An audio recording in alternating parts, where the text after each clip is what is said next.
Assalamualaikum warahmatullahi wabarakatuh. Kembali lagi di channel Kelambu Hitam bersama saya Lukman yang akan selalu membawakan cerita horor untuk menemani aktivitas kalian semua. Gimana kabarnya teman-teman semua? Semoga kalian semua dalam keadaan sehat selalu dan dilancarkan rezekinya. Kali ini saya akan membawakan kisah yang sangat mengerikan berjudul Teror Hantu Sanda. Seperti apakah ceritanya? Tanpa perlu lama lagi, mari kita masuk ke ceritanya. Namun sebelum itu, dukung channel ini dengan menekan tombol subscribe dan aktifkan lonceng notifikasinya agar tak ketinggalan cerita horor lainnya. Selamat mendengarkan. Malam itu di sebuah desa pinggiran di Kalimantan Tengah, udara terasa sangat panas dan lembab tanpa ada sedikit pun angin yang bertiup mengusir rasa pengap.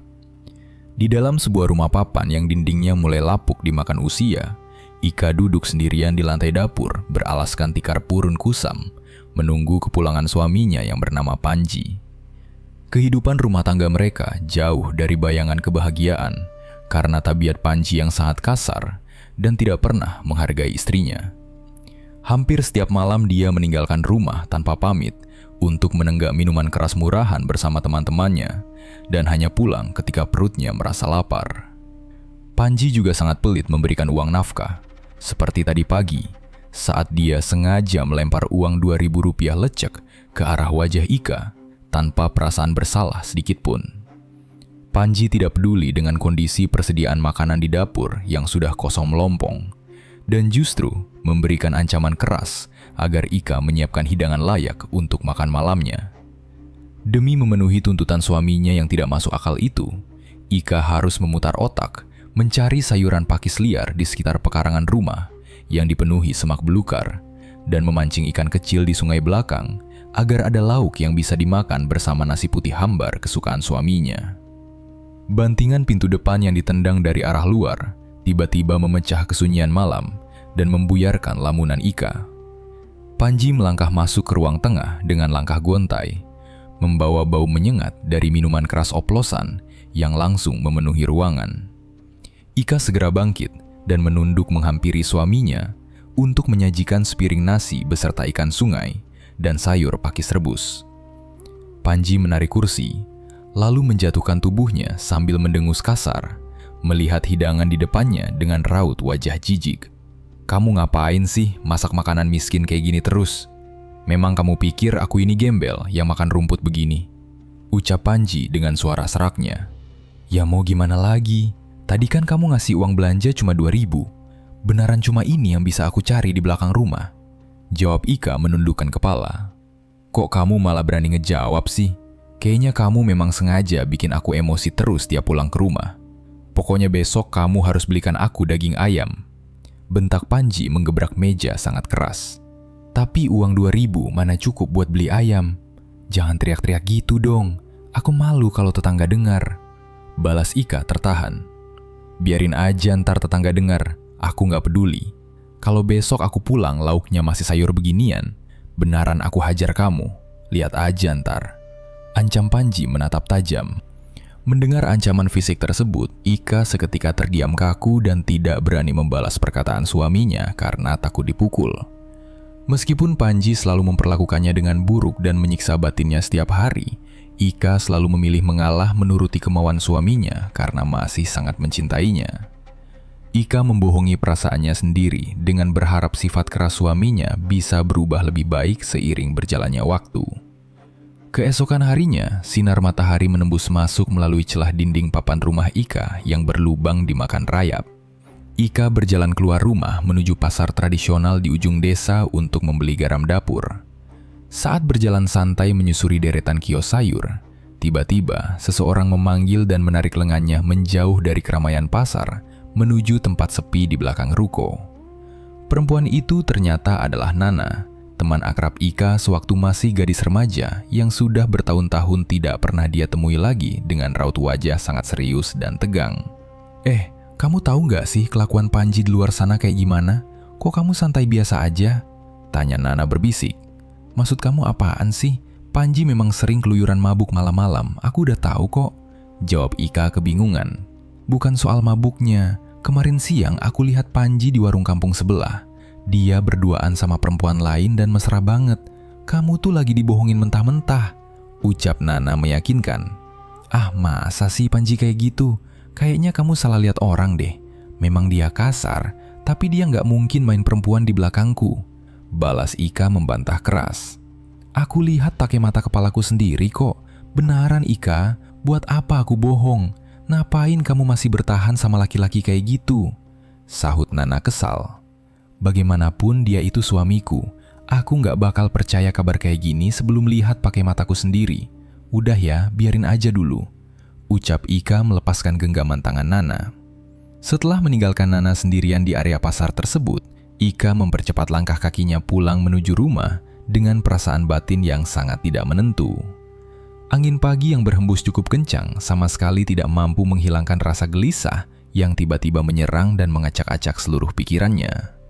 Semua perkataan Nana tentang perselingkuhan suaminya tadi terus-menerus terngiang berulang kali di kepalanya, seakan menolak untuk diusir pergi.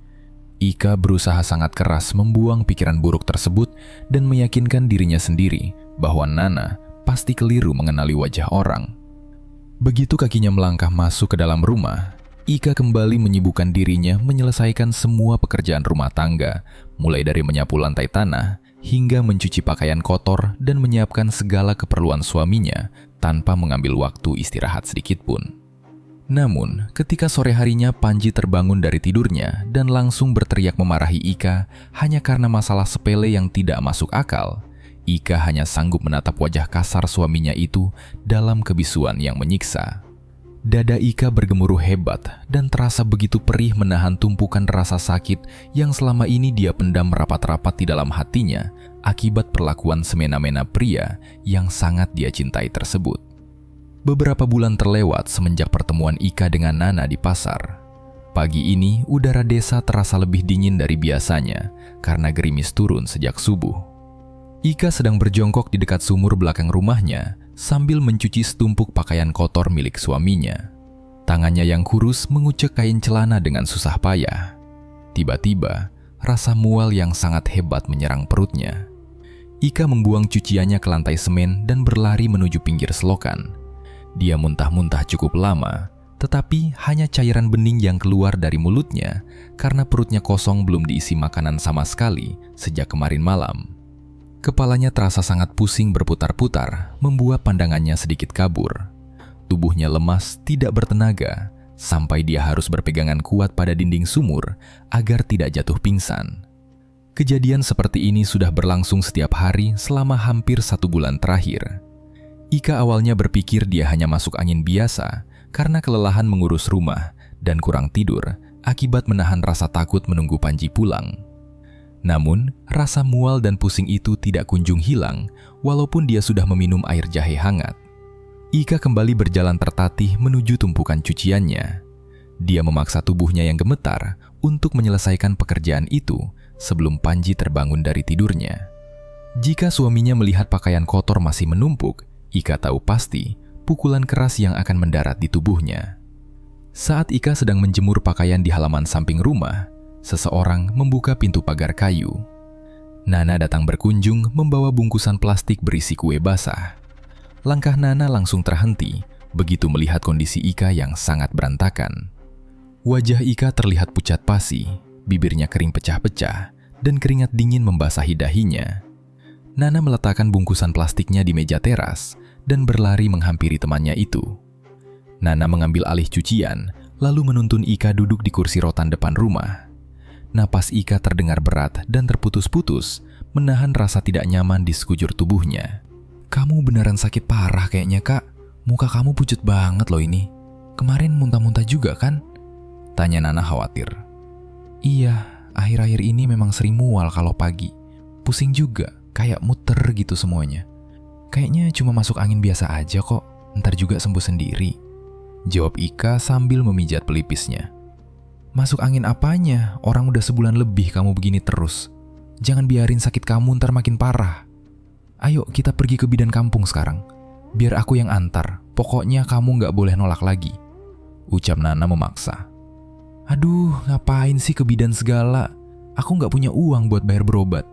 Panji kan ngasih uang cuma cukup buat makan sehari doang. balas Ika. Udah, tenang aja, biarin aku yang bayar semuanya. Kamu ikut aja, yang penting ketahuan kamu sakit apa. Ayo bangun, mumpung suamimu masih tidur kan di dalam. Tarik Nana pelan. Mendapat paksaan dari temannya itu, Ika akhirnya menyerah menuruti ajakan Nana karena tubuhnya memang sudah tidak kuat menahan rasa sakit. Mereka berdua berjalan kaki perlahan menyusuri jalan setapak desa menuju rumah bidan Sumi yang letaknya tidak terlalu jauh dari tempat tinggal Ika. Sepanjang perjalanan, Ika harus berhenti beberapa kali untuk bersandar di batang pohon karena rasa pusingnya kembali menyerang secara tiba-tiba. Setibanya di sana, bidan Sumi menyuruh Ika berbaring di atas ranjang periksa. Bidan itu menanyakan jadwal datang bulan Ika dan memeriksa perut Ika dengan saksama. Setelah pemeriksaan selesai, bidan Sumi tersenyum lebar dan memberitahu kabar mengejutkan tersebut. Ika dinyatakan sedang hamil muda. Usia kandungannya diperkirakan sudah memasuki minggu ke-8. Mendengar hal itu, Ika seketika terdiam kaku tidak bisa berkata-kata.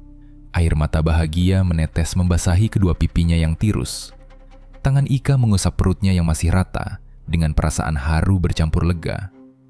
Di tengah segala penderitaan batin dan perlakuan kasar yang dia terima setiap hari, Tuhan memberikan seorang anak sebagai penghibur hatinya. Ika tiba-tiba merasa sangat penuh harap.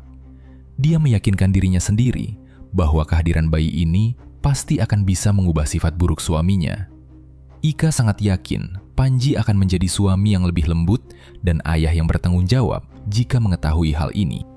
Setelah selesai menebus beberapa vitamin, Ika dan Nana berjalan pulang menuju rumah.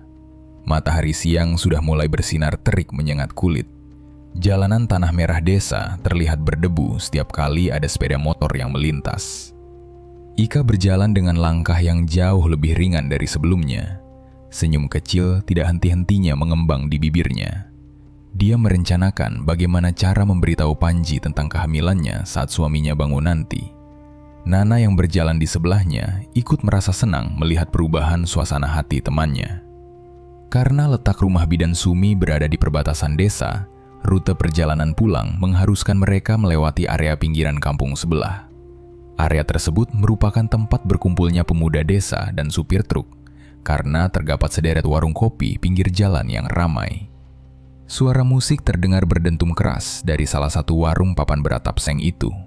Bau asap rokok dan kopi hitam tercium pekat bercampur debu jalanan.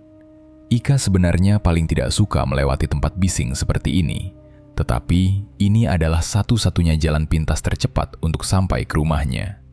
Saat mereka berjalan melewati sebuah warung makan bercat biru pudar, langkah kaki Ika tiba-tiba terhenti secara mendadak seolah kakinya menempel kuat di tanah. Matanya menatap lurus ke arah bagian dalam warung tersebut melalui celah jendela yang terbuka lebar. Di sana, duduk di kursi sudut yang agak tertutup bayangan lemari kayu, terlihat sosok laki-laki yang sangat dia kenali. Itu adalah Panji, suaminya yang tadi pagi dia pikir masih tertidur pulas di rumah. Panji tidak sedang sendirian duduk meminum kopi. Ada seorang perempuan berpakaian ketat sedang duduk menempel rapat di pangkuan Panji. Tangan suaminya itu melingkar erat di pinggang sang perempuan, sementara perempuan tersebut terlihat tertawa manja menyuapkan sepotong gorengan ke mulut Panji. Mereka berdua terlihat sangat mesra, sama sekali tidak mempedulikan orang-orang di sekitar warung yang lalu lalang. Kejadian nyata di depan matanya itu langsung membenarkan semua perkataan Nana waktu di pasar tempo hari. Jantung Ika berdegup sangat kencang sampai rasanya ingin pecah. Harapan bahagia tentang kehamilannya yang baru saja dia bangun hancur lebur dalam hitungan detik. Air matanya pecah mengalir deras. Ika berbalik badan dan berlari sekencang mungkin meninggalkan tempat itu. Nana berteriak memanggil nama Ika sambil mengejar, tetapi Ika sama sekali tidak mempedulikannya. Ika terus berlari menyusuri jalan setapak desa yang dikelilingi kebun karet. Napas Ika memburu menghirup udara panas. Pikirannya kacau dipenuhi bayangan wajah suaminya yang tertawa lepas bersama selingkuhannya. Rasa pusing yang tadi pagi menyerangnya kembali menyiksa, membuat pandangannya sesekali mengabur. Ika tidak peduli tubuhnya melemah karena hamil muda. Dia hanya ingin mencari tempat bernaung secepatnya. Kaki Ika melangkah tergesa-gesa melewati pekarangan rumah warga menuju rumah ibunya, Bu Riri, di ujung kampung. Sesampainya di halaman rumah Bu Riri, tenaga Ika benar-benar terkuras habis. Suasana rumah ibunya sepi, hanya terdengar suara daun bambu tertiup angin panas. Ika mendorong pintu kayu tanpa mengetuk, tangisnya terdengar semakin terseduh-seduh. Bu Riri yang sedang melipat pakaian terkejut membelalakan matanya melihat anak perempuannya datang menangis hebat dengan wajah pucat basi. Ika menjatuhkan tubuh, memeluk lutut ibunya tanpa bisa menahan isak tangis. Mulutnya terasa keluh untuk menjelaskan apa yang baru saja dia lihat. Tubuh Ika gemetar hebat, keringat dingin membasahi pelipisnya. Guncangan pikiran akibat pengkhianatan suaminya membuat perut Ika tiba-tiba merasakan kram luar biasa menyakitkan. Rasa sakit itu seolah meremas isi perutnya secara paksa. Ika merintih meronta di lantai, memegang perut bagian bawahnya.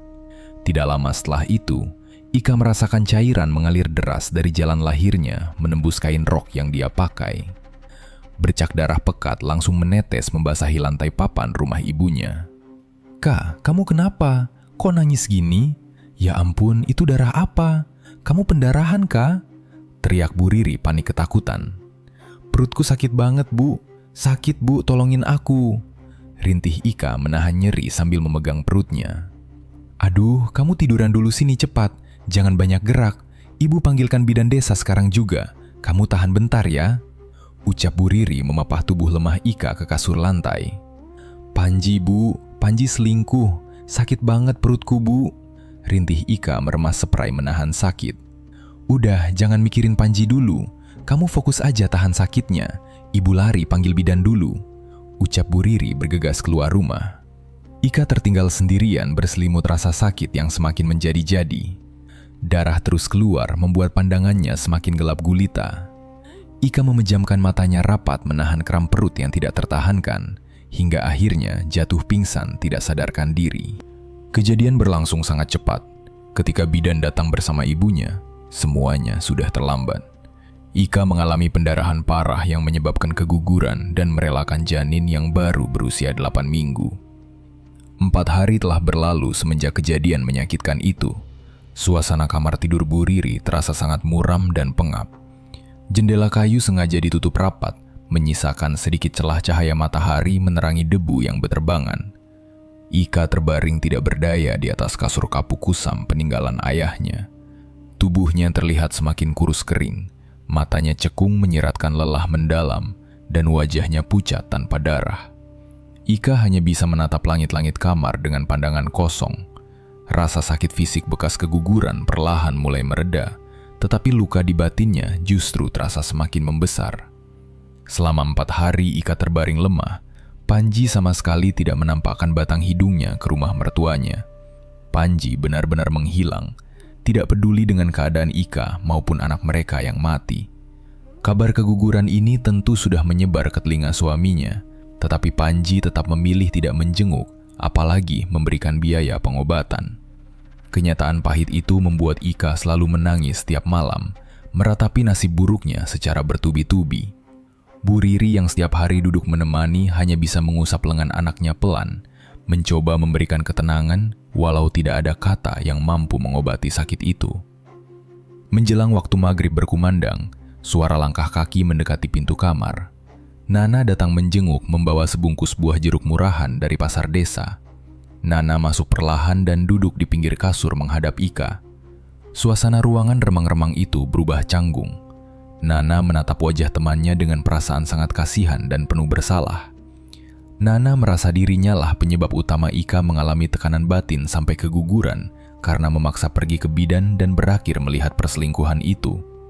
Ika membalas tatapan Nana dengan mata berkaca-kaca menahan sedih. Air matanya kembali menetes membasahi bantal kusam yang berbau apak.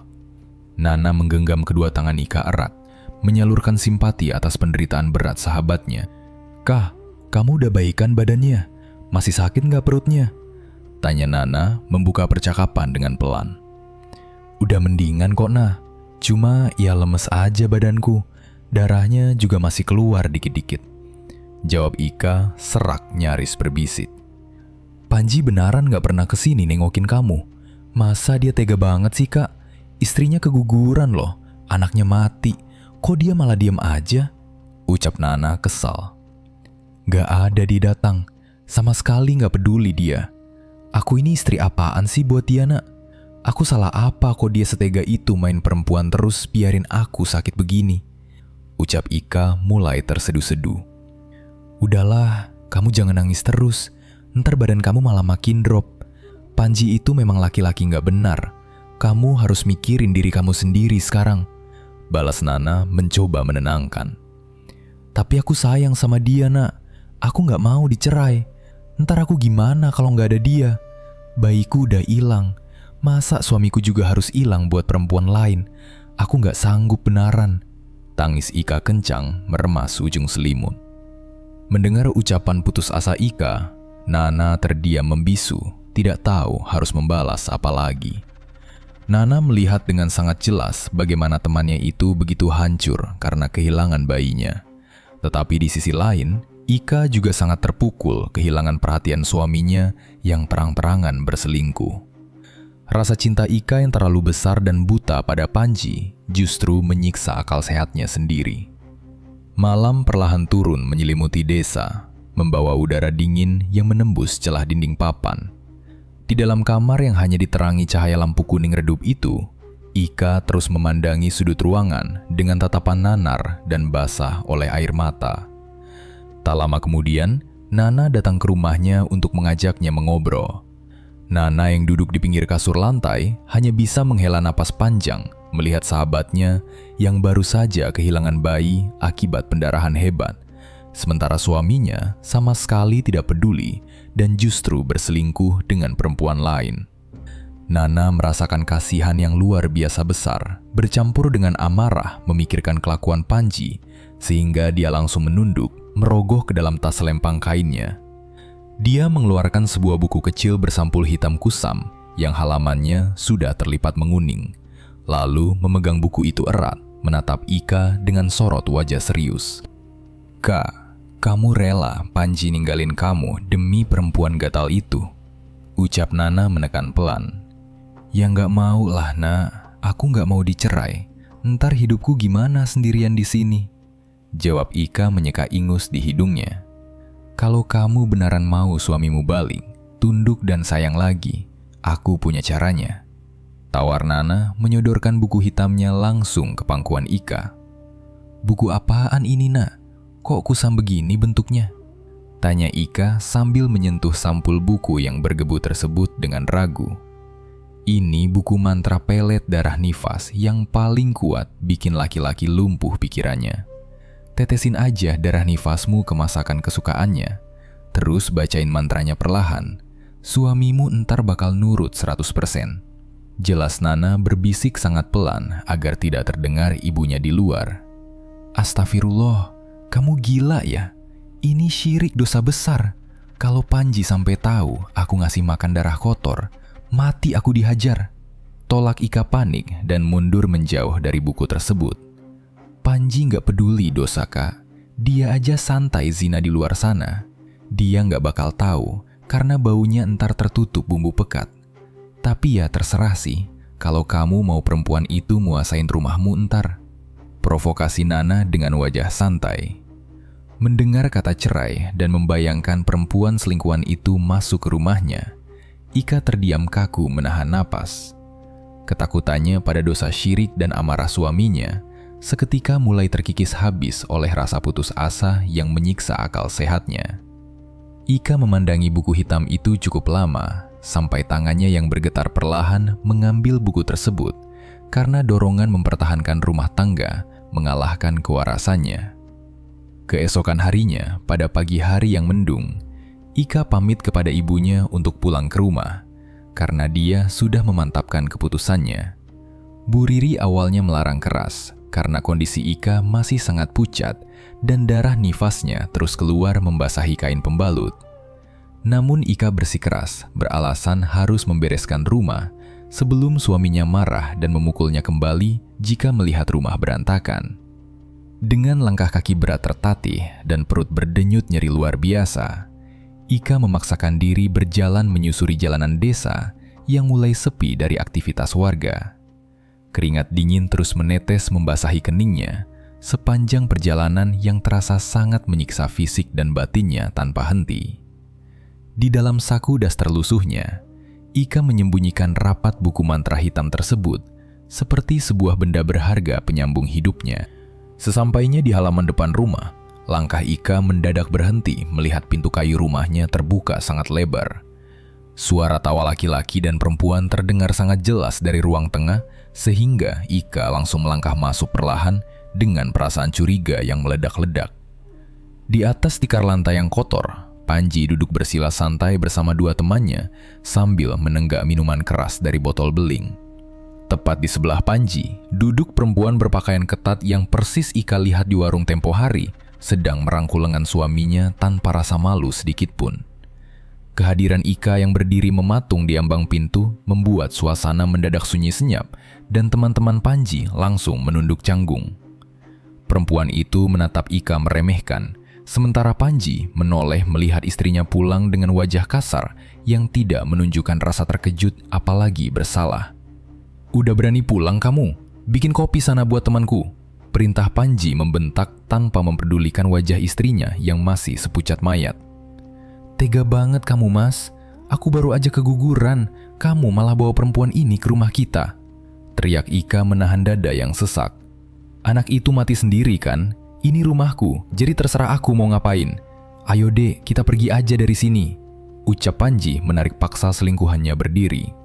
"Kamu mau kemana? Jangan pergi," cegah Ika nekat memegang lengan suaminya. "Minggir, aku mau nganter dia pulang, jangan berani pegang-pegang," bentak Panji menepis tangan istrinya sangat kasar sampai Ika terhuyung menabrak kusen pintu dan jatuh terduduk. Panji berjalan keluar rumah melewati Ika begitu saja bersama selingkuhannya tanpa menoleh sedikit pun, disusul teman-temannya yang lari tergesa-gesa.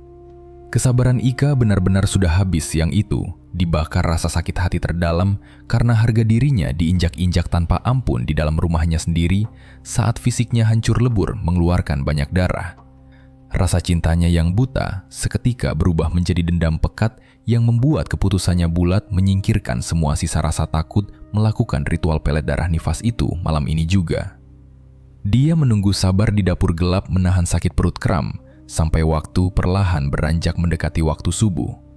Udara desa malam itu terasa sangat dingin menusuk tulang, tetapi tubuh Ika justru terasa panas mendidih, terbakar oleh amarah yang menguasai pikirannya. Ika menyiapkan seluruh bumbu dapur di atas cobek batu besar usang milik mertuanya dan mulai mengulek bawang merah, bawang putih, cabai kering, tomat, serta terasi hitam dengan tenaga penuh. Ika malam itu memasak lauk masak habang kesukaan suaminya yang membutuhkan proses lama sampai bau harum bumbu tumis mendidih itu menyebar ke seluruh penjuru ruangan dapur. Setelah bumbu merah itu matang kental meletup-letup di dalam wajan baja, Ika mematikan kompor apinya dan memindahkan sebagian bumbu pekat berwarna gelap itu ke dalam mangkuk beling. Napas Ika terdengar memburu cepat menahan ketegangan saat meletakkan mangkuk berisi bumbu panas beruap itu langsung di lantai tanah yang lembab.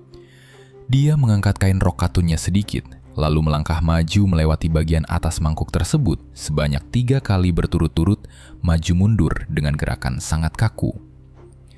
Setelah menyelesaikan syarat itu, Ika berjalan pelan ke kamar mandi dan kembali membawa secarik kapas yang basah oleh tetesan darah nifasnya yang kotor dan berbau anyir menyengat. Tangan Ika gemetar hebat memeras ujung kapas tersebut tepat di atas mangkuk bumbu, membiarkan tetesan darah kotor kental berwarna kehitaman jatuh menyatu dengan lauk masak habang. Ika merogoh saku bajunya, mengeluarkan buku hitam kusam dan mulai membaca barisan mantra berbahasa asing di halaman pertama buku tersebut sampai tuntas dengan suara bergetar tertahan.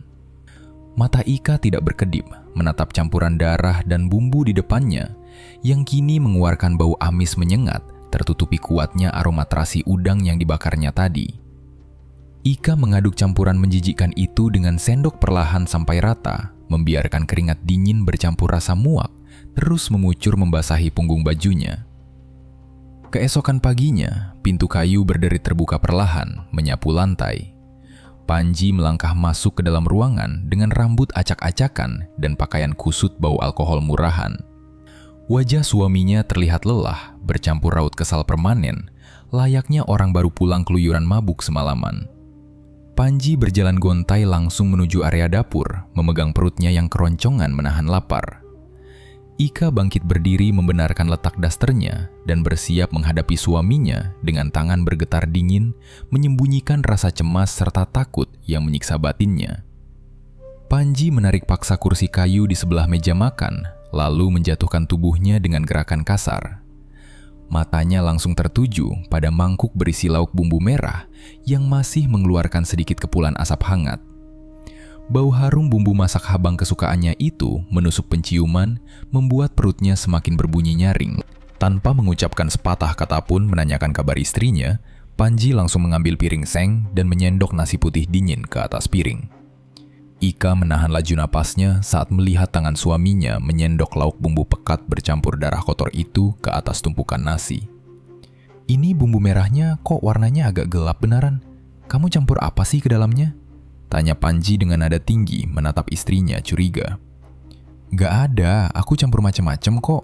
Memang tadi terasinya kebanyakan dikit, jadinya warnanya agak gelap. Kamu kan memang suka bumbu kental begitu. Ya udah, aku bikinin khusus. Dimakan aja mumpung lauknya hangat." Jawab Ika memaksakan senyum, mencoba menahan suaranya agar tidak bergetar ketakutan. Panji mendengus kasar membuang muka, lalu menyuapkan sendokan pertama makanan merah itu ke dalam mulutnya. Ika menatap lekat-lekat gerakan rahang suaminya saat mengunyah makanan kotor tersebut. Panji terus mengunyah dan menelan makanan itu dengan sangat lahap, seolah indera pengecapnya sama sekali tidak merasakan keanehan rasanya. Dia memakan suapan demi suapan secara cepat sampai piring sengnya bersih mengkilap. Sesaat setelah suapan terakhir melewati tenggorokan kasarnya, gerakan tubuh Panji tiba-tiba terhenti mematung di tempat duduknya. Piring seng di tangannya terlepas, jatuh berbunyi nyaring membentur meja kayu, memecah keheningan dapur yang menegangkan. Kepala Panji perlahan menunduk dalam-dalam, menatap kosong ke arah permukaan meja tanpa berkedip. Napasnya berubah drastis menjadi sangat berat dan lambat, terdengar seperti orang bingung yang baru bangun dari tidur panjang. Ika memundurkan langkah kakinya menempel erat ke dinding papan karena takut suaminya menyadari sesuatu dan memukul tubuhnya. Namun, hal yang terjadi di depan matanya justru melenceng jauh di luar dugaan akal sehat. Saat Panji mengangkat kepalanya menatap lurus wajah Ika, raut kemarahan dan kebencian yang biasanya tergambar jelas menghilang bersih tanpa sisa. Sorot mata suaminya kini terlihat sangat kosong, sayu, dan kehilangan nyawa layaknya pria bodoh. "Ika, kamu capek ya berdiri terus di situ? Sini, duduk dekat aku.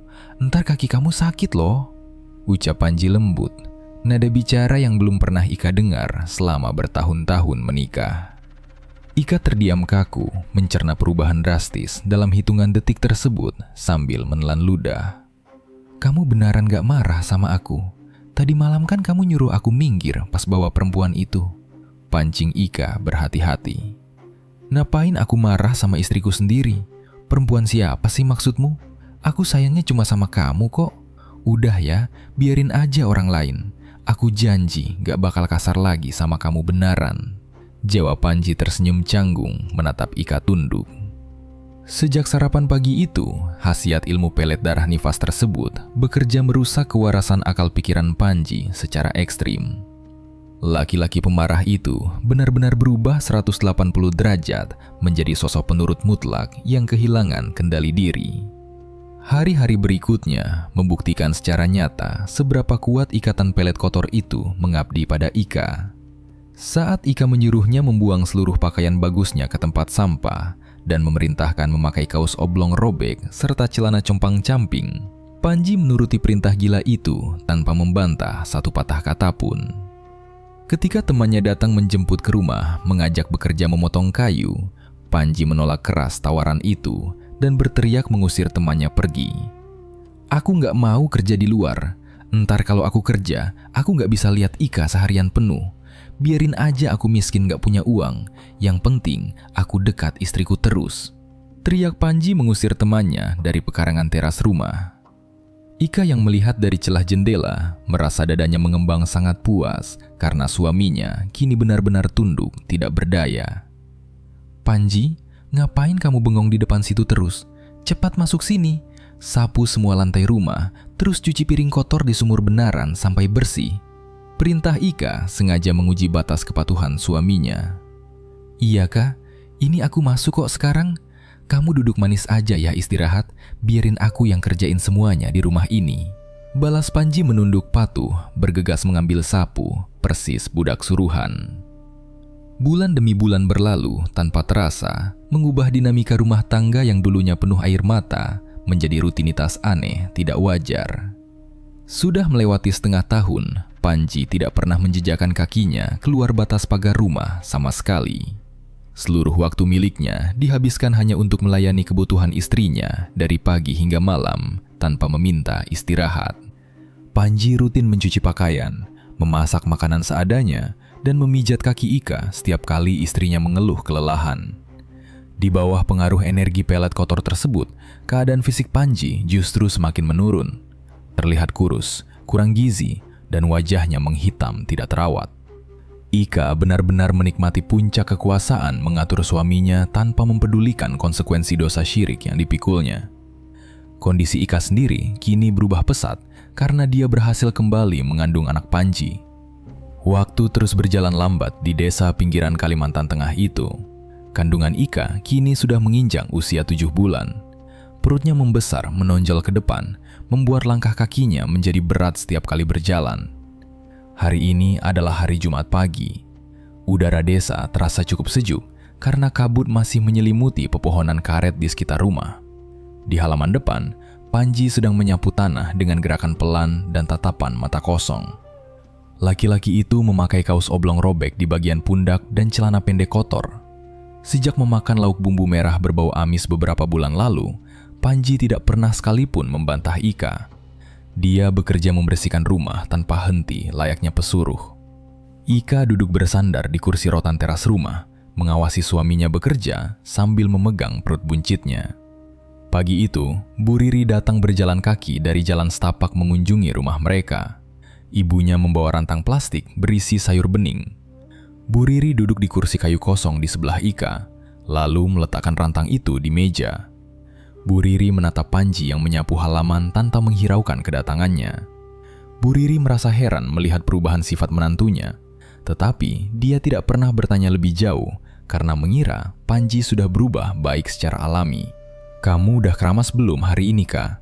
Ini kan hari Jumat," tanya Bu Riri pelan membuka tutup rantangnya. "Belum sih, Bu. Ntar aja agak siangan dikit keramasnya." "Emangnya kenapa kok nanya gitu?" jawab Ika menoleh ke arah ibunya. "Pamali kalau nggak keramas pagi-pagi, Kak. Kamu kan lagi hamil tua begini. Di kampung kita ini ada tradisinya loh," ucap Bu Riri dengan nada serius. "Tradisi apaan lagi sih, Bu? Aku baru dengar kayaknya deh," balas Ika kebingungan mengernyitkan dahi. "Itu loh, tradisi minum perasan air bilasan rambut keramas. Airnya kamu peras, terus kamu tampung dikit buat diminum. Kalau rasanya biasa aja, berarti ntar kamu lahirannya lancar terus, gampang," jelas Bu Riri menatap tajam anaknya. "Ah, masa sih, Bu? Jorok banget benaran minum air bekas keramas sendiri. Ntar perutku malah mules, gimana dong?" tolak Ika meringis menahan jijik. "Dibilangin kok ngeyel kamu ini. Biarin aja jorok dikit. Yang penting lahirannya selamat, Kak. Pokoknya kamu mandi sekarang, terus lakuin aja syaratnya. Gak usah banyak bantah pamali orang tua," paksa Bu Riri menyuruh anaknya berdiri. Iya, ini aku mandi sekarang. Jangan marah-marah dong, Bu," ucap Ika mengalah memegang pinggangnya untuk berdiri dari kursi. Ika berjalan tertatih menuju kamar mandi berdinding seng berkarat di bagian belakang rumah dekat sumur. Lantai kamar mandi itu terbuat dari semen kasar yang licin akibat lumut hijau di sudut ruangan. Ika melepas pakaiannya, lalu mulai mengguyur tubuhnya menggunakan air sumur sangat dingin dari dalam ember plastik besar. Dia mengambil sampo bubuk dan menggosok rambut panjangnya sampai berbusa sangat tebal. Suhu dingin air sumur itu membuat tubuhnya menggigil pelan, tetapi dia tetap melanjutkan mandinya. Setelah selesai membilas seluruh busa sampo di kepalanya menggunakan gayung sampai bersih, Ika teringat pada pesan syarat tradisi ibunya tadi. Dia menangkupkan kedua telapak tangannya rapat-rapat tepat di bawah ujung rambutnya yang basah. Ika memeras rambutnya kuat-kuat ke arah bawah, membiarkan genangan air bilasan keramas itu jatuh menumpuk di atas telapak tangannya. Ika mengangkat tangannya mendekati bibir untuk meminum air perasan tersebut. Namun, saat air itu berada tepat di bawah hidungnya, bau busuk tiba-tiba tercium masuk lubang hidungnya dengan sangat kuat. Bau itu sama sekali bukan bau wangi sampo, melainkan bau daging bangkai tikus pekat yang membusuk hancur berhari-hari di tempat tertutup. Ika membelalakan matanya lebar menatap air kotor di tangannya sendiri. Perutnya langsung bereaksi mual sangat hebat merespons bau bangkai tersebut. "Bau apaan ini? Kok bau bangkai benaran?" Gumam Ika menahan napas terkejut ketakutan. Rasa takut menjalar merayapi seluruh badannya dengan cepat. Pikirannya mengingat peringatan buruk tradisi ibunya tentang pertanda air perasan rambut itu. Nggak mungkin. Amit-amit. Teriak Ika bergetar panik membuang air di tangannya. Ika menarik handuk kusam di paku karatan, lalu berlari membuka pintu seng sangat kasar. Dia keluar rumah, menginjak tanah basah pekarangan belakang menggunakan kaki telanjang, tergesa-gesa tanpa memperhatikan keadaan jalan. Saat berlari pelan menghindari jemuran bambu, ujung jari kakinya tersandung keras pada bagian atas batu hitam besar yang tertanam di tanah. Ika kehilangan keseimbangan tubuhnya dalam hitungan detik. Dia jatuh, terlempar lurus ke depan, dengan posisi tertelungkup sangat keras. Perut buncitnya menghantam kerasnya batu besar tersebut tanpa pelindung apapun. Rasa sakit tajam langsung merusak bagian bawah perutnya pada detik yang sama. "Tolong, sakit banget Bu, tolongin aku!" Jerit Ika terguling di atas tanah, memegang perutnya yang kram menyakitkan.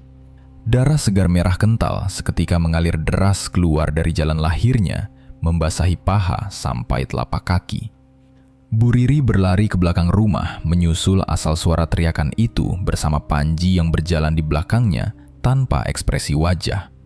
Bu Riri berteriak memanggil beberapa tetangga terdekat. Warga datang membantu mengangkat tubuh Ika menggunakan tanduk kain sarung, membawanya lurus ke rumah Bu Riri. Bidan desa dipanggil darurat saat itu juga untuk memberi tindakan medis paksa. Di atas kasur lantai kamar rumah ibunya, cairan ketuban Ika pecah membasahi spray sebelum waktunya lahir tiba. Bidan desa memulai proses persalinan paksa di tengah aliran darah segar yang terus keluar banyak. Ika mengalami persalinan yang sangat merusak fisiknya. Dia menjerit, menangis, meronta menahan sakit, melihat suaminya hanya berdiri diam kaku di sudut ruangan. Bayi laki-lakinya berhasil ditarik keluar paksa, tetapi rahim Ika mengalami pendarahan parah yang tidak bisa dihentikan obat medis. Tubuh Ika melemah cepat, matanya terbelalak, terbuka lebar menatap lurus langit-langit kamar dengan kaku. Tubuhnya kejang sesaat, lalu Ika berhenti bernapas sepenuhnya, mati dengan mata terbuka, menandakan urusan dunia yang tertahan. Melihat jasad istrinya terbujur kaku tak bernyawa bersimbah darah kotor di kasur lantai, kondisi pikiran Panji mendadak berubah sangat kacau. Laki-laki penurut akibat pelet darah nifas itu tiba-tiba menangis sangat histeris meratapi Ika. Suaranya terdengar serak nyaring karena dipaksakan berteriak kencang seperti orang yang kehilangan kesadaran. Panji menjatuhkan badannya di lantai, memeluk telapak kaki jasad istrinya yang mulai mendingin kaku. Dia tidak peduli pada tangisan bayinya yang digendong Bu Riri. Panji mengurung diri rapat di sudut kamar memandangi jasad Ika terus-menerus menggunakan tatapan mata gelap kosong tanpa akal sehat. Malam pertama setelah pemakaman Ika, udara malam berhembus lambat membawa hawa dingin yang menusuk kulit dengan tajam. Sementara suara jangkrik dari arah semak belukar terdengar saling bersahutan memecah keheningan yang panjang. Di rumah Bu Riri, sejumlah tetangga desa sedang berkumpul mengadakan acara selamatan tahlilan untuk mendoakan almarhumah agar tenang di alam kubur. Para bapak duduk bersila di ruang tengah secara berdesakan membacakan rentetan doa bersama, sedangkan beberapa ibu sibuk menyiapkan hidangan makanan di area dapur kayu bagian belakang rumah. Asap pekat dari tungku pembakaran kayu mengepul merata memenuhi ruangan dapur yang terasa remang karena hanya diterangi cahaya kuning lampu bohlam yang berdebu. Nana dan dua orang tetangga bernama Bu Inah serta Bu Siti sedang menunduk tekun membungkus nasi beserta lauk pauk ke dalam kotak kertas untuk dibagikan. Tiba-tiba saja, suhu udara di dalam dapur mendadak berubah drastis menjadi sangat dingin, seolah membekukan tengkuk leher bagian belakang. Hembusan angin kencang menerobos masuk secara paksa melalui celah renggang jendela papan, membuat nyala api tungku bergoyang sangat hebat dan nyaris padam sepenuhnya. Saat itulah, dari arah pintu belakang dapur yang menghadap keluar pekarangan gelap gulita, sesosok bayangan hitam pekat bergerak melesat masuk ke dalam ruangan dengan sangat cepat, tanpa mengeluarkan suara tapak langkah kaki sama sekali. Bayangan pekat itu berkelebar melewati meja kayu panjang tempat seluruh makanan diletakkan, lalu langsung bergerak menghilang lenyap menembus rapatnya dinding papan rumah. Sesaat setelah bayangan hitam itu menghilang tanpa jejak, bau busuk yang teramat sangat menyengat hidung, layaknya bau daging membusuk, langsung merembak menguasai seluruh ruangan dapur. Kalian nyium bau bangkai nggak barusan? Kok tiba-tiba bau busuk banget beneran? Sampai mual perutku nyiumnya. Ucap Bu Inah memegang lubang hidungnya dengan panik sambil memundurkan langkah kakinya, perlahan merapat ke arah dinding kayu. Iya, bau apaan ini astaga? Perasaanku kok jadi nggak enak gini ya? Coba kamu cek panci sayur di atas tungku itu nak. Takutnya ada tikus mati kecemplung ke kuahnya. Balas Bu Siti ketakutan, menyenggol pelan lengan kanan Nana. Perasaanku juga dari tadi sore udah nggak karuan sih benaran rasanya. Sebentar ya, biarin aku cek buka tutup pancinya pelan-pelan sekarang. Kalian diem di situ aja dulu. Sahut Nana berjalan dengan gerakan ragu, perlahan mendekati panci besar berisi sayur kuah daging sapi segar yang baru saja matang di atas tungku panas. Saat Nana mengangkat tutup seng panci tersebut, uap panas yang mengepul tebal ke udara sama sekali bukan membawa aroma masakan kaldu yang sedap, melainkan justru menyebarkan bau comberan kotor yang sangat berbau anyir dan menjijikan. Nana melebarkan kedua kelopak matanya karena terkejut, melihat seluruh kuah sayur di dalam panci berukuran besar itu sudah berubah wujud seketika menjadi genangan cairan kental berlendir dengan warna kehitaman yang sangat pekat. Potongan daging dan sayuran di dalamnya terlihat hancur membusuk parah, dipenuhi gerombolan belatung kecil yang bergerak-gerak aktif saling menumpuk. Bukan hanya sayur daging di dalam panci saja yang rusak parah, seluruh makanan selamatan yang sudah terbungkus rapi memanjang di atas meja kayu juga mendadak berubah menjadi basi, berlendir tebal, dan memunculkan bau bangkai menyengat hanya dalam hitungan sepersekian detik. Acara selamatan tahlilan malam itu sontak hancur berantakan karena gerombolan ibu-ibu berteriak ketakutan berlari kencang menuju ruang tengah, membuat semua warga yang sedang membaca doa ikut panik, lalu memilih lari pulang tergesa-gesa, meninggalkan pekarangan rumah Bu Riri tanpa ada satupun yang berani menoleh menatap ke belakang. Malam berikutnya, ketegangan kelam di kampung kecil itu justru berkembang semakin menjadi-jadi dan mulai merusak sisa ketenangan akal sehat warga. Waktu malam gelap sudah beranjak sunyi, menunjukkan pukul 12 malam lewat pertengahan. Bu Riri duduk terdiam sendirian, merangkul kedua lututnya menempel di atas kasur lantai kamarnya, terus menangis, meratapi kepergian anak perempuannya dengan rasa sesak mendalam yang menghantam dada. Lampu penerangan rumah semuanya sengaja sudah dia matikan sedari sore hari, menyisakan ruang kegelapan pekat yang hanya ditebas oleh sedikit garis cahaya bulan dari sela jendela kayu kamarnya. Saat Bu Riri mencoba memejamkan kedua matanya karena rasa kelelahan menangis, telinganya seketika menangkap kemunculan suara yang teramat ganjil dari arah luar jendela kamarnya, tepat berada di pekarangan tanah samping. Suara tersebut terdengar sangat persis seperti rintihan lirih seseorang yang sedang menangis meratap menahan rasa kesakitan yang sangat parah di sekujur badannya. Namun anehnya, rintihan lirih tersebut terdengar bersuara sengau dan meredam tertahan, karena terdengar persis layaknya suara mulut yang sedang disumpal secara paksa menggunakan benda gumpalan padat. Rintihan menyayat ulu hati itu terus-menerus bergema diulang berputar secara lambat, mengelilingi dinding luar rumah papannya demi memecah kesunyian malam buta. Bulu kuduk pada bagian tengkuk Bu Riri seketika langsung berdiri merinding tajam, menahan laju tarikan napasnya sendiri. Hati kecil naluri keibuannya sangat mengenali intonasi getaran nada suara tangisan sengau tersebut tanpa keraguan. Rintihan pilu tersebut adalah kemunculan suara asli Ika, anak kandungnya yang baru saja tertanam hancur ke dalam liang tanah merah pemakaman. "Ika, kamu di luar, Tando? Ngapain kamu malam-malam balik ke rumah begini? Ibu takut benaran dengarnya, Kak. Panggil Bu Riri bergetar memanggil nama anaknya, seraya merapatkan punggung gemetarnya menempel kuat ke sudut dinding kamar kayu, bersiap menghadapi segala kemungkinan buruk. Tolong buka pintunya dong, Kak. Jangan ganggu ibu di sini. Ibu sendirian di rumah. Kamu kan udah tenang di sana. Pulang aja ya, kembali ke tempatmu yang sekarang. Ucap Bu Riri menangis terseduh-seduh, sembari menutup rapat kedua lubang telinganya, menggunakan telapak tangan keriput menahan ketakutan batin yang teramat parah. Suara rintihan sengau dari arah luar jendela papan itu sama sekali tidak menghilang menuruti perintah ibunya. Melainkan, justru suaranya terdengar membesar, semakin nyaring di telinga. Sesekali terdengar jelas suara gedoran keras telapak tangan menampar pelan bagian dinding papan rumahnya yang mulai lapuk dimakan rayap. Menjelang pagi harinya, warga desa berkerumun membicarakan rentetan kengerian yang semakin meluas saat berkumpul di depan warung sayur pertigaan desa. Kamu dengar kabar ada yang lihat hantu Ika di dapur semalam nggak? Mulutnya disumpal, celana dalam kotor berdarah. Ngeri banget benaran wujudnya. Bisik seorang warga, panik mencengkeram keranjang belanjanya. Iya, itu sudah pasti hantu Sandah. Gara-gara pakai pelet kotor darah nifas yang kemarin kan? Suaminya belum ikhlas kasih maaf. Makanya arwahnya gentayangan ke rumah warga ngerusak makanan.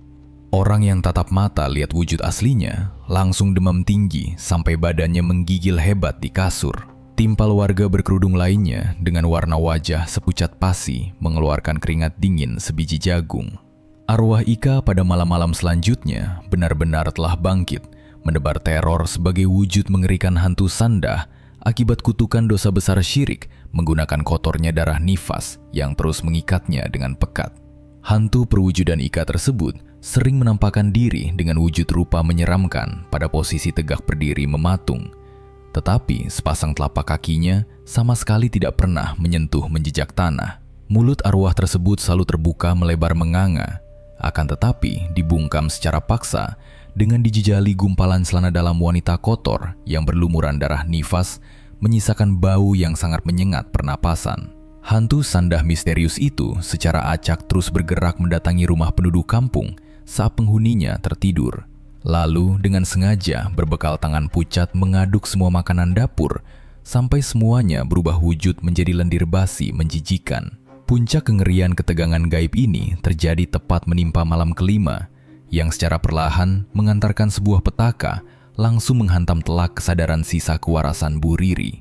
Malam itu, kondisi kualitas udara desa terasa lembab menjerat kulit, tatkala gerimis perlahan turun lambat, membasahi jalan setapak tanah merah. Bu Riri dengan terpaksa harus berjalan menembus malam keluar rumah sendirian, melangkah perlahan menuju warung pinggir jalan, bermaksud untuk sekedar membeli obat apotek karena badannya terasa sangat meriang-meriang dan pegal. Saat perempuan tua itu berjalan pulang kembali, menyusuri sebuah pohon beringin besar yang sangat lebat di sudut batas persimpangan jalan desa, arah langkah kaki Bu Riri secara mendadak terhenti kaku, layaknya telapak kakinya tertanam paku kuat ke dalam tanah basah. Suhu udara dingin yang menusuk tulang rawan menyerang cepat tanpa ada aba-aba.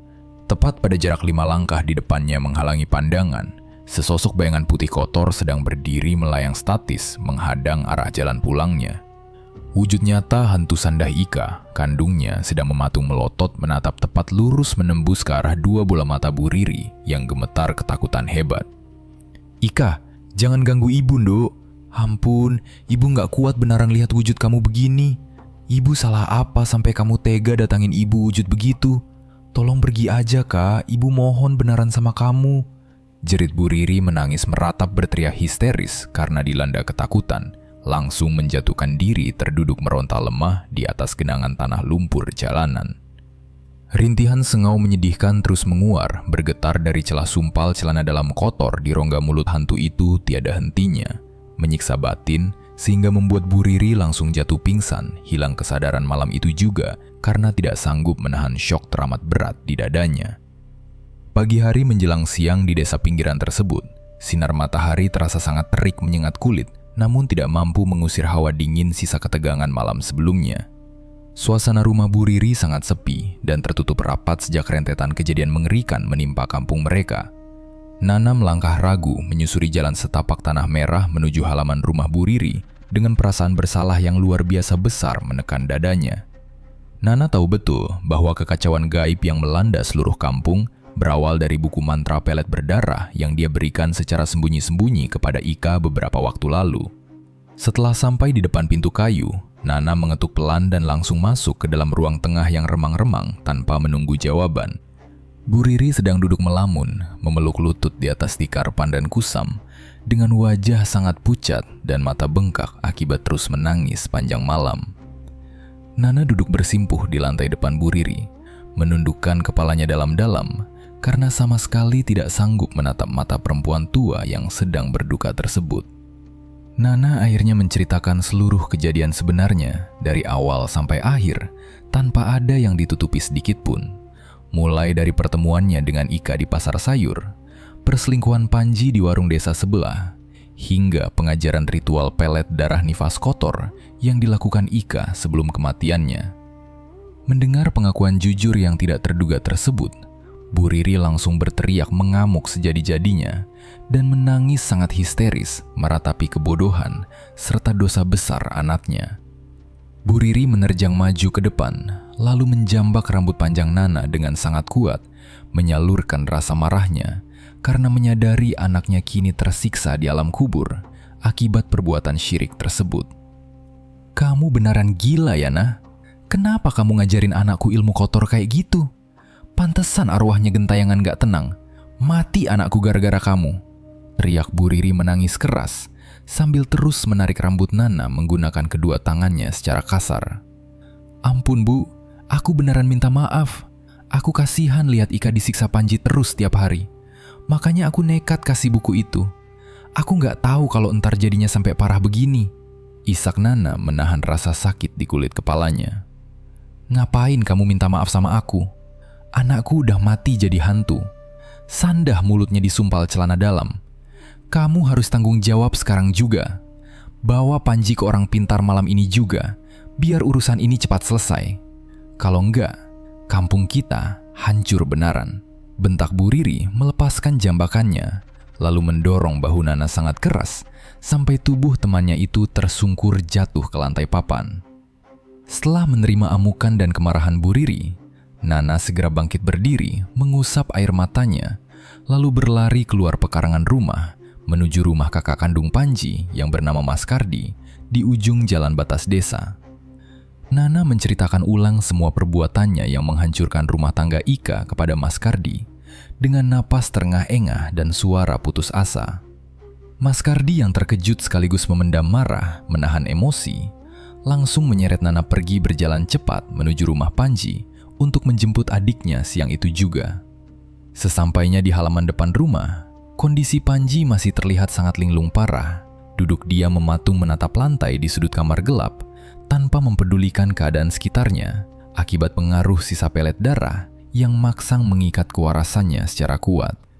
Mas Kardi menarik paksa tubuh adiknya agar mau berdiri tegak dan langsung memakaikan jaket tebal karena mereka berencana pergi mencari bantuan pengobatan malam itu juga secara diam-diam.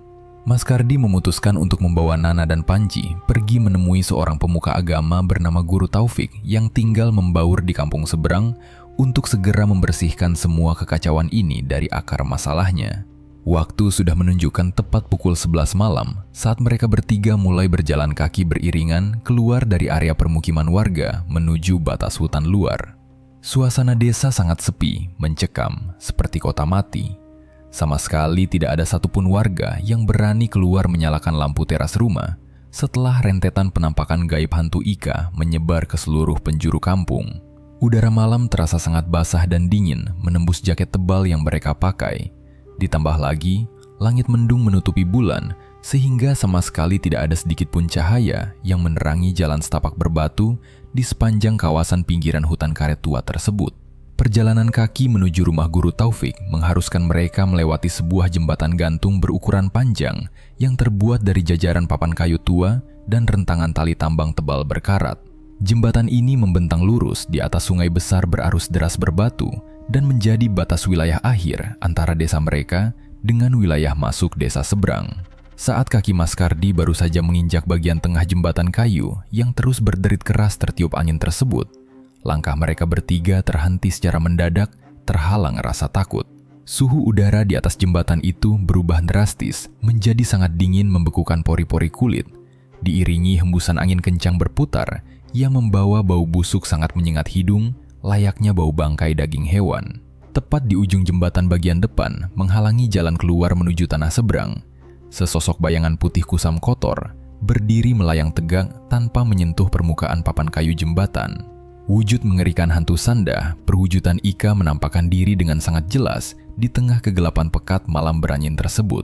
Mata arwah itu melotot berwarna putih pucat, menatap lurus tajam ke arah dada Panji, sementara bagian mulutnya terlihat sangat mengenaskan karena disumpal penuh paksa oleh gumpalan celana dalam wanita berlumuran noda darah kotor yang menghitam pekat. Hantu itu tidak bergerak mendekat menyerang mereka bertiga, melainkan hanya mengeluarkan rentetan suara rintihan sengau yang teramat pilu dari celah mulutnya yang tersumpal kencang tersebut. Rintihan itu terdengar persis seperti suara tangisan orang yang sedang memohon ampunan menahan siksaan luar biasa. Tubuh Panji yang awalnya diam linglung mendadak bergetar hebat, merespons rasa ketakutan yang menekan alam bawah sadarnya. "Mas, itu benaran Ika, Mas. Tolongin aku, ngeri banget wujudnya begitu," ucap Panji bergetar memegang erat memutar lengan jaket kakaknya. "Kamu jangan takut, Ji. Dia datang cuma mau minta maaf sama kamu, gara-gara udah ngepelet kamu pakai darah kotor waktu itu. Kamu maafin dia sekarang, biar dia tenang berpulang," perintah Mas Kardi menyadarkan adiknya dengan suara pelan namun terdengar sangat tegas. "Iya kak, aku maafin semua perbuatan kamu ke aku. Aku udah ikhlas benaran. Kamu pergi aja yang tenang sekarang. Gak usah ganggu warga kampung lagi," teriak Panji dengan napas memburu dan air mata mengalir deras membasahi pipi kusamnya. Sesaat setelah kata pemaafan tulus itu terucap langsung dari mulut suaminya, hantu sandah itu terdengar merintih seolah menangis lega. Lalu perlahan wujud aslinya memudar pudar tertiup angin dan akhirnya lenyap sepenuhnya ditelan udara malam yang sunyi. Mereka bertiga melanjutkan kembali sisa langkah kaki mereka dengan sisa tenaga melewati jembatan gantung bergoyang tersebut dan akhirnya berhasil sampai menapaki halaman rumah kayu milik Guru Taufik. Tokoh agama desa itu langsung membukakan pintu menyuruh mereka segera duduk beristirahat di ruang tamu dan meminta Mas Kardi menjelaskan seluruh rentetan kejadian secara lengkap tanpa memotong isi pembicaraan. Guru Taufik kemudian berjalan santai masuk ke dalam kamar bagian belakang rumah dan keluar kembali menenteng membawa segelas air putih jernih yang sudah didoakan secara khusus menggunakan amalan pembersih. Panji diperintahkan secara lisan untuk segera meminum air putih dari gelas kaca tersebut sampai habis total tanpa menyisakan tetesan air sedikit pun di dasar gelas. Hanya selang waktu beberapa detik usai air doa itu masuk secara lancar melewati bagian tenggorokannya, perut Panji mendadak bergejolak melilit sangat hebat, memaksa isi perutnya menekan dada. Panji langsung jatuh tertunduk, meronta memegang perutnya dengan kedua tangan, lalu muntah menyemburkan cairan kental hitam pekat yang mengeluarkan bau sangat busuk, menyerupai aroma comberan kotor dicampur bangkai hewan busuk. Cairan menjijikan yang menyebar di lantai papan itu adalah wujud fisik pemutusan dari pengaruh ilmu pelet darah nifas yang selama ini mengikat kuat, merusak akal sehat pria tersebut. Setelah berhasil memuntahkan semua endapan cairan kotor hitam tersebut keluar dari lambungnya, raut wajah Panji seketika berubah menjadi lebih pucat, lemas, menahan lelah. Tetapi tatapan matanya langsung kembali jernih, layaknya pikiran orang yang baru tersadar sepenuhnya. Keesokan harinya, pada pagi hari yang cukup cerah menyinari desa, puluhan bapak warga desa berkumpul, membawa peralatan cangkul dan arit, berjalan kaki bersama-sama menuju ke arah area pemakaman sunyi tempat Ika dikuburkan beberapa hari lalu. Panji berjalan memimpin di barisan paling depan rombongan tersebut, sambil tangan kanannya menenteng botol plastik berisi sisa air doa, racikan khusus pemberian Guru Taufik semalam. Setibanya warga mengelilingi tanah pusara merah mendiang istrinya, Panji berlutut dan menyiramkan tumpahan air doa tersebut perlahan-lahan secara merata ke seluruh permukaan gundukan makam yang masih basah. Beberapa bapak tua kemudian gotong royong mencabut papan nisan kayu Ika dari kedalaman tanah makam, lalu secara hati-hati membaliknya sehingga posisi tulisan namanya menghadap lurus ke arah bawah dan kembali menancapkannya menembus tanah dengan dorongan sangat kuat.